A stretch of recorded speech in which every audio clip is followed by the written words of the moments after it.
where that book come from, show you those heroes, right? So I am writing the 2 p.m. book right now, which is expanding your business. Is merger acquisition the only way to expand? No, there's other ways to expand. So the book is all about merger acquisition and expanding on traditional ways. So again, it's going to be a potpourri of all the business stories from our clients. My last book will be 6 p.m., which is retiring from your business. Well, we all retire and the humans all die. So with that said, we want to give an accurate account on how today's entrepreneur retiring. We can reference to our parents. They're just not relevant anymore. They're not relevant to the environment we are in, you are in. So that book is going to guide us. All right. So all of our webinars online, and there is this disclaimer, which helps us to keep ourselves out of trouble. And if we have anything that was not articulated correctly, and you feel free to let us know and we will correct it. And at the same time, if you use our advice online to make serious business decision, that is your responsibility and not community CPAs, right? And we encourage you to click that button, make appointment, and see us and engaging our firm to help you to grow your business. All right, and sales tax on internet sales. If you are selling products on internet, you now will need to be aware of which state have enacted law requiring collection sales tax by remote sellers, right? And if you are a remote seller and the minimum number of separate sales is a concern, some state ask for 200, if you over 200 sales, and you need to pay their sales tax and or a minimum dollar amount of sales. So a lot of state is 100,000, and there's a whole list of state, their requirement. I'm not diving into each state for you folks. I just want you to know that if, let's say, you're doing online sale, but a lot of your online sales is going to Oklahoma. Okay, and if you know that, you need to go to Oklahoma to check online to see what's their threshold for you to collect sales tax. And you may say that, oh, don't want to check online, too much information, I'm getting confused. That's okay. You can also call your CPA to have them figure out for you. Better yet, you call Oklahoma state revenue to ask them directly, right? So, but as long as you know that every state will say something like, oh, if you are this big, you are going to collect my sales tax and remit it to me, even if you are online sales. You got it? So make sure that you understand that threshold by number of transactions and by dollar amount. And points to consider, right? Check the threshold. We just talked about that. And research state requirement on sales tax nexus and the collections by remote seller. And this is association called Streamlined Sales Tax Governing Board, a national conference of state legislatures and tax foundation. Those are all the trade associations. They are there to guide you what you need to do. So-called nexus is just pretty much the jurisdiction, right? You fall into that jurisdiction and you have nexus, so you pay sales tax. Just like if you open up a restaurant and in Bloomington, Minnesota, and you are falling into nexus sales tax for Minnesota because you have physical presence and you pay people, you pay salaries to that person and you withhold the state taxes, right? Sales tax is different from income tax or payroll tax, but sales tax is another tax the business would have to deal with. And you want to be really aware of where your nexus is, because if you are located in Bloomington, you want to, for the first time, without talking to any CPA firms or professionals, and you can pick up the phone to find out whether there's a local state taxes enacted here, because you might be responsible for collecting that as well. Local sales tax is kind of tied with the state taxes. So you normally would have, say, 6% of state taxes, and there is a 1% local tax, then it's 7%, or even city tax, right? So every layer of government has a right to impose. They can impose taxes on you as long as it is went through legislature becoming law as a citizen or the resident of the city or the state or the county, and you don't have much say, you just follow the rules, right? All right. Now, you always wonder that when you are in this remote selling, and you always wonder whether I should register for sales tax or not. The determination as to where you are required to register to collect or remit sales tax is based on where you have established nexus. Again, we use this word nexus to say that where you have established your presence, your jurisdiction, where do you belong to? And if you have accident happen where you have the business, the police, so where the police come from, and if you are in business in Bloomington, Minnesota, you're not going to have a police coming in from New York City, right? So wherever you physical presence, that's one of these what we call established nexus. So you want to make sure that where your jurisdiction is, and what is nexus is substantial connection. So substantial connection, I give you two examples already. One is physical presence, where you actually sit your warehouse. So you said you're selling on internet, and you must have a place to store your items. You may be saying that, well, it's in my garage, but your garage has a physical location, right? Or you may say that, oh, actually my warehouse is not even in Bloomington, Minnesota. It's actually in Los Angeles, because the shipment coming in is easier to stay at the port. So I don't have to ship them to Midwest. I just send that out from there. So you have a warehouse going, then that warehouse is your connection, is your substantial connection. So sales tax need to be imposed over there. And so it's not really Bloomington, Minnesota. Many states has enacted variety of nexus laws, which means just catch more, right? So to require remote seller to collect taxes or provide information about in-state customers. What that means is, let's say I'm a remote seller. I sell things, I'm in Minnesota, but I sell to Iowa. And Iowa asked for 200 transactions and 100,000 sales. So let's say I didn't go over that threshold, but the Iowa government, state government could ask me to say, oh, can you give me your customers list? Because these customers supposed to pay use tax. They should be reminded by you, because you're selling to them, to pay use tax in the state, because that's used it. They didn't pay sales tax, so they're gonna pay use tax. So now these are many nexus. So means that these are many things can trigger you to be responsible to collect the sales tax. So the first one, click through. If a retailer contracts with an individual or company located in the state. So a retailer in Iowa contacted someone in Bloomington, Minnesota, and this person refers potential customer to the retailer through a web link for commission and other considerations upon sales. The Iowa retailer, is considered to maintain a place of business in that state, in Minnesota. So you see click through. So the key to remember here is that you actually have a presence in Minnesota. You hire the individual and a company in Minnesota help you to promote sales. You have physical location with a real person, and that is your nexus. And they call that click through just because they get their commission payment via a web application, and the threshold applies, of course, vary by each state. So, Minnesota asking for 200,000 and 200,000 sales volume, 200 transactions.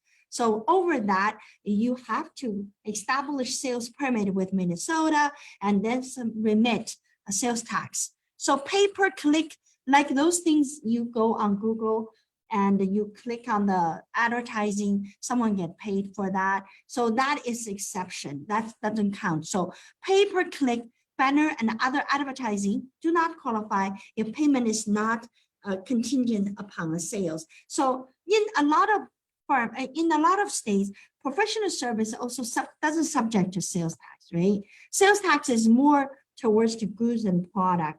So if you are doing online sales and you're selling professional service, so for example, our Iowa branch doing tax return for Minnesota clients. And even though it is Minnesota client, because professional service, CPA service doesn't subject to sales tax, whether it is in Iowa or it is in Minnesota, so it's a moot point, right? So we're talking about the one that you actually need to pay sales tax. Affiliate nexus. If an affiliated person of the retailer with a physical presence or employee or agent in state and has sufficient nexus in state to require the retailer to collect remit sales tax. So if you have this affiliated person that representing you in a different state, then you really have a physical presence. So that is you supposedly to register for sales permit, remit sales tax. Some states have expanded these provisions to include activities by unrelated parties performed on sellers' behalf. So unrelated party just means maybe it is not affiliated person. It is just a third party, and you're contracted to this marketing group to help you grow your sales, and then you pay for certain things. That kind of goes back to the click, the click one for nexus, right? So just keep in mind that every time you see a connection between this person's physical location, this person might be paid by commission, might be affiliated person, and with a stable office, and those are qualifying that remote seller to be registered in that state for sales tax purposes. Okay, this nexus are just telling you that in what cases you're gonna be like part of it. Generally, correlated with a set of level sales and a gross receipt within the state, no physical presence is required. Economic nexus is really about that 200 transaction, 100K volume is a number, is a dollar. Dollar can drive you to that nexus as well if you sell a lot, right? So, here is Iowa. Sorry, they're all 100K. So Iowa threshold is 100K or, okay, not and is or at least 200 separate transactions.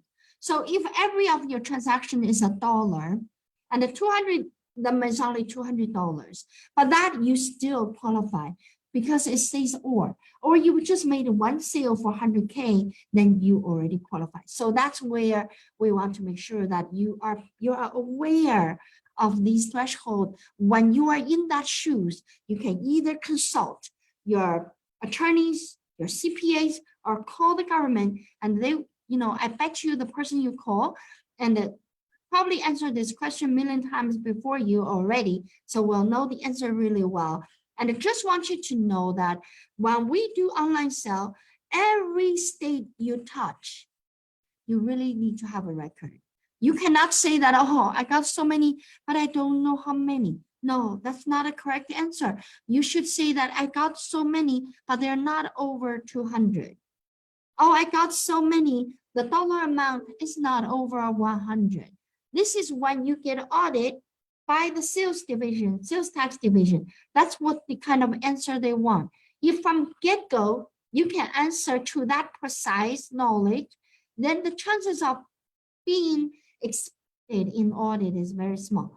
Otherwise, the audit doesn't have a 3-year statutory limitation, right? The sales tax audit is unlimited. So folks, I need you to understand the sales tax audit is handled by the state auditor. They are very different from IRS agent, okay? They are so close to your house. They're so close to you, and they're much more in depth for the state interest. And when you are online retailer and you don't pay sales tax and you are big, like, you know, what was the famous court case with Fairway? That one, it is just, that's a fight for sales tax, people. And that is what all of these nexus coming from. And it is a lot of them, a lot of those things developed after that big lawsuit. Okay. And the marketplace nexus. If an online marketplace operates this business like Amazon, people like that, and they are required to remit sales tax on behalf of those little vendors coming on board. So that I want you to know. So if you're working with Amazon, eBay, and big marketplaces like that, and you know, a couple of things I want to remind you. Number one, I want you to know the law for yourself and don't rely on the online place, and ask questions how they collect your sales tax, because they not only collect sales tax, they also collect commission, and you want that to be separate accounted, so you know the commission they take is your expense. Sales tax is passed through, it is really not your expense, right? So you want to make sure that you understand how they charge you. And the most important things is to verify the accuracy. If you made $100 sales, because they are the facility for the online platform sale, so they don't subject to those threshold anymore, you're going to pay taxes anyway, even if you sell one item to one state customer. So what you want to do is you want to verify the accuracy. You want to get the monthly statement, look at where they went, check on that address of your customer's address, making sure that the sales tax was collected correctly. Maybe they collected local tax that's not correct. So you want to make sure you don't have to check every transaction, but check the new ones and check in the very beginning, right? And if you're not sure how to check that, again, you got professionals to rely on. You can talk to our firm, and you can talk to your attorney, and you can even talk to your daughter, your son. And even though they're in high school, they're super smart. They might be able to help you, right? All right. So with that reporting requirement, so retailer must notify buyers that they must pay and report state use tax on their purchase. So maybe you are a small retailer, you don't need to remit sales tax to another state, but when you send the merchandise over, you need to have something on the invoice saying that they are advised to pay use tax because you did not collect their sales tax. Okay, that is really, really important. That is a reporting requirement we want you to know. Now I have two examples. If I were a retailer ships item to a customer in another state, and they will be required to register and collect sales tax if they have nexus in that state into which they're shipping. So let's say if I were this retailer, always send things to Minneapolis and Minnesota, and then their sales was over $100,000 already in the first month of the year, then you know you already have nexus, so you need to register and report. Okay, if no sales tax nexus, let's say you don't require that, the retailer should remind the buyer that the use tax should be paid. See, that's example number one. Example number two I have here is that if you're making online sales and you are using a packing warehouse to fulfill the order, and you may have nexus for sales tax purposes in the state where the packing warehouse located. Okay, so the presence of inventory in the packing warehouse create nexus. So not only sales tax, but income tax is also should be calculated that way. So I just leave this one with you to think about it. I know it's kind of, your next question is that how and what, and those need further discussion. I just want you to know, and you need to make sure that you understand that, right? That's our example number two. The last one, if you are selling software as service, sales tax is also usually billed based on the state you are shipped to. If they don't ship the disc to you, and they will use your billing address to determine your sales tax amount. So I want to say those software as a service, not every state impose sales tax. Actually, Iowa did not impose sales tax on that for the longest time. You know, our firm, we use software as a service, you know, since 2005. And never really had sales tax, but the last couple of years, legislature imposed sales tax on these software as a service in Iowa. So, you know, people who has office in Iowa using software, the shipping address or the billing address is Iowa, they pay 7%. So, but what about Minnesota? Minnesota doesn't. So if your address is in Minnesota, you use the same software and you would run away from paying that sales tax. So those are things you want to figure it out before you blindly knowing what you end up with. But for the software company, they need to be very aware of that so they don't forget to collect sales tax they should collect. All right, so our webinar is always at 3 p.m., folks. And, you know, every time when you drive, when you just doing dinners at home, log into go into YouTube channel and go to community CPA channel and listen to any of our webinars. And we pack our knowledge in our webinars for you and not wasting a minute of your time. And we're proud of what we're doing. We're here really for you and only for you. And I'll talk to you again on Saturday. Bye-bye.